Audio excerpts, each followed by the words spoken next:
Okay, let's say the government chose me. They were going to use me as an outlet to release this information. Let's just say they did that and they took me to a briefing. Then what, John? Okay, we whisk you to, or they whisk you to Washington, D.C. You get limoed to this building, beautiful building. You go up into this room. They say, Art, you're the guy. If you give us the go-ahead, we're going to release everything we know to the public. And if you decide to go ahead, all major networks will be provided with information on all aspects of the cover-up.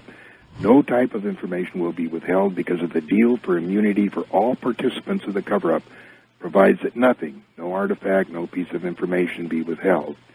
So here's what happened, Art. And, of course, this we'll use some videos and stills. Our first UFO recoveries were in the late 30s. We made a couple in the beginning of the 40s, and then came Roswell, which the public found out about. We got 2 live aliens from Roswell. One died shortly thereafter. One lived until 1956. And we found out that so far there are 18 different alien species that we know about monitoring Earth. Some are good, some are hostile. Most are indifferent. We found out that we are the experiment or product, if you will, of an alien race who we never met and really don't know who they are. All we know is that the Greys are cybernetic organisms, glorified robots, if you will, who work here at the behest of their employers, monitoring us through abductions. We were never able to find out what the experiment is all about, except that we have been externally corrected about 65 times, and they, the aliens, refer to us as containers. There has been speculation that the souls our bodies contains is the reason for the experiment, but nothing has been proven or determined. Since 1938, we have lost over 200 aircraft to UFO hostilities and thousands of soldiers in all kinds of different kinds of action with aliens. Since that time, several 100,000 civilians have disappeared with no trace.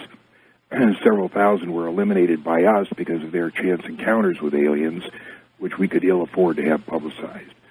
A slightly more frightening phenomenon known as human mutilations have occurred on a regular basis and are similar to the cattle mutilations in that the humans are taken from the street, so to speak, and returned to the same area about 45 minutes to an hour later, with their rectums cored out, their genitals removed, their eyes removed from their sockets, and completely drained of blood. In all cases, it appears that the mutilation procedures occurred while the persons were still alive and conscious. One of our scientists speculated that apparently the human specimens had to be alive for the samples to be worth anything. Abductions occur on a daily basis throughout the United States to at least 10% of the population. And when we first became aware of this, we protested to the little gray being that we held in the captivity at the YY-2 facility at Los Alamos, but a deal was struck that in exchange for advanced technology from the aliens, we would allow them to abduct a very small number of persons, and we would be periodically given a list of those persons abducted. We got something less than the technology we bargained for and found that the abductions exceeded by 1,000,000-fold what we had naively agreed to. In 1954, President Eisenhower met with a representative of another alien species at Muroc Test Center, which is now called Edwards Air Force Base. This alien suggested that they could help us get rid of the Greys, but Eisenhower turned down their offer because they offered no technology. At this point, it became apparent to all involved that there was no such thing as a God, at least as the public perceives God. Certainly some kind of computer recorder stores information, and an occasional miracle is displayed by the aliens to influence a religious event. So this so unnerved Eisenhower that he had In God We Trust put on paper money and coins and put into the Pledge of Allegiance to reaffirm the public belief in God.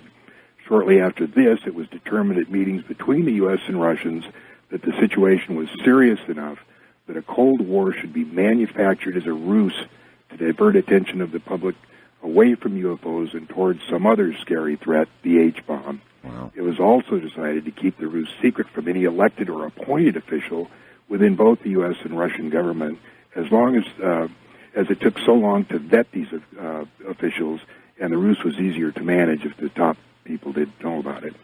In the late 1950s, NASA was formed to compartmentalize, containerize, and sanitize information from all space platforms and vehicles. We sold NASA to the public, claiming that all information would belong to them. Actually, they got very little, and even that was highly sanitized.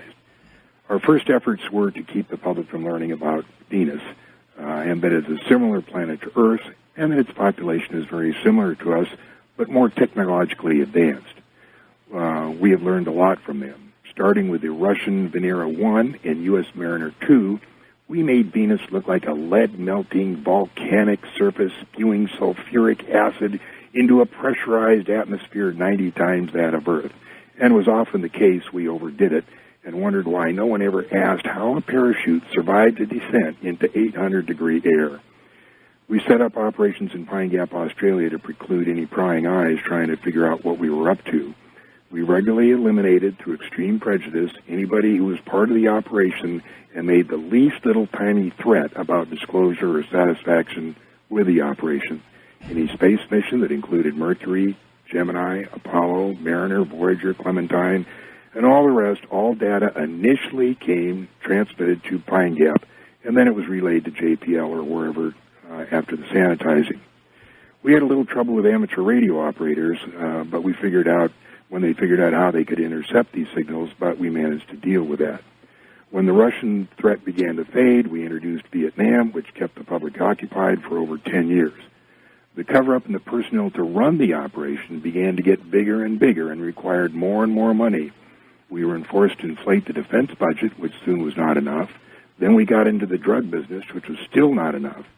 We were the ones that looted the savings and loan industry and Wall Street to boot.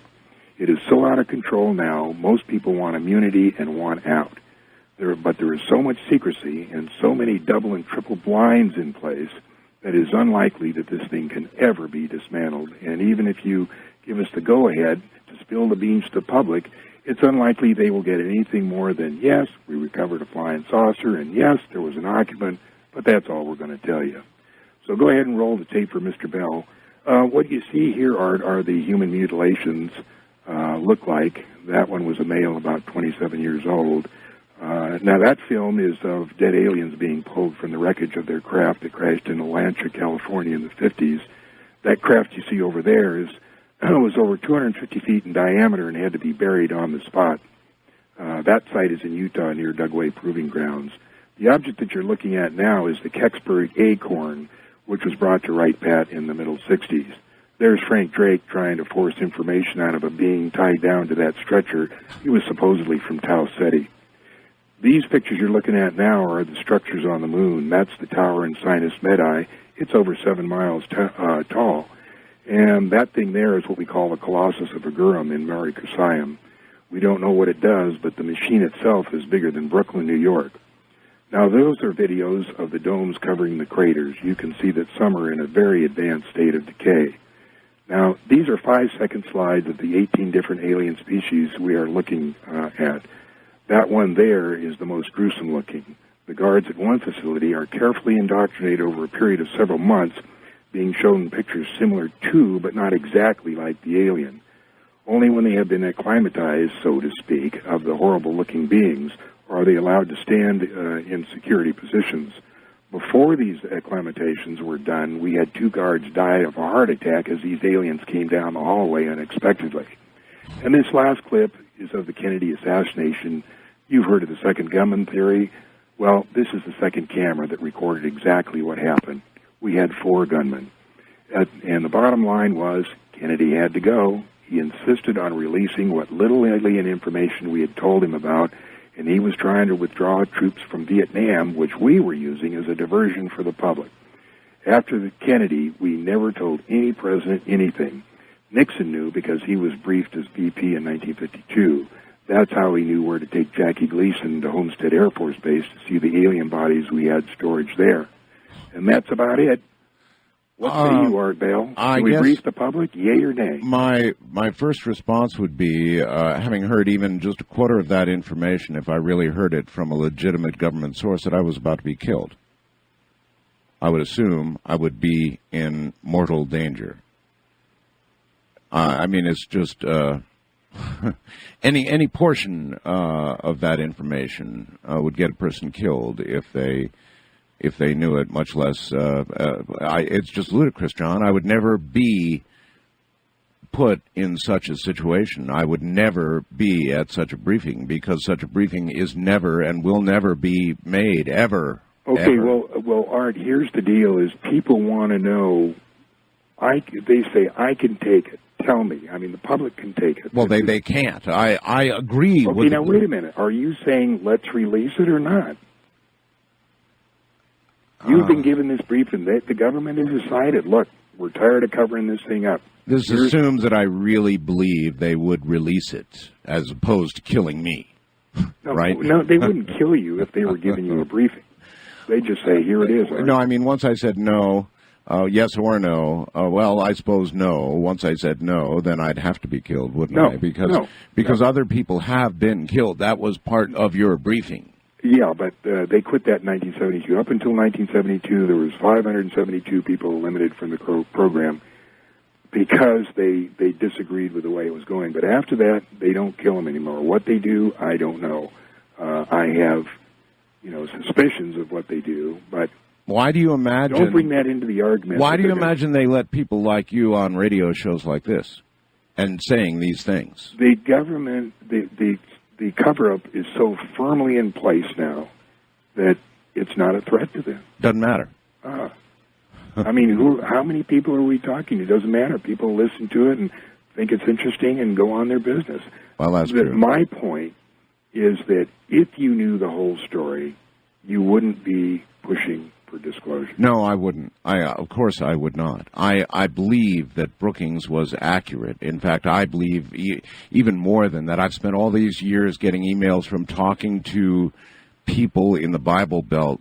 John, I talked to a lot of them. I know how the fundamentalists feel, and it would turn us upside down. Okay, I agree with you. Now, last night I talked with the guy who's heading up the Disclosure Project in Washington, D.C., and I read him the exact same thing I did to you, and he said, yeah, go for it. Let's do it. You have a right to know.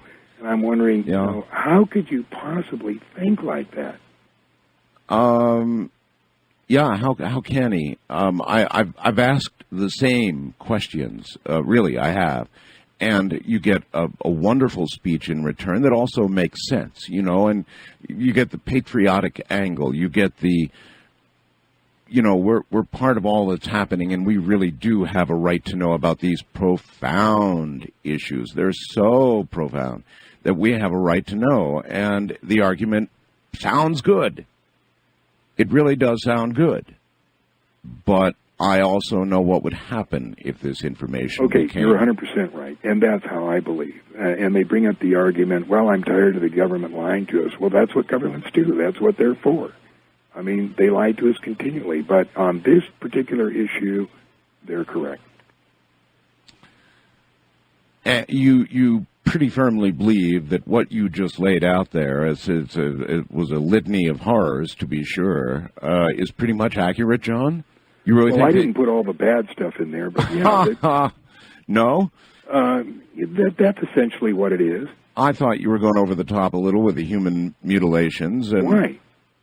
It's a fact. I mean, it happened. I hear these dark, quiet, don't quote me, but there have been these things going on type conversations. People that I deal with who really do know what is going on have talked very quietly, John, about human mutilations. It's just kind of almost at the whisper in your ear stage regarding human mutilations. Yeah. Yeah. And the other thing is, there's no way that the government, suppose they were trying to be forced to make a release, is to say, okay, yeah, we do have something from Roswell, and there was an alien, but that's all we're going to tell you. Well, I call it the Pandora's box syndrome. You can't open it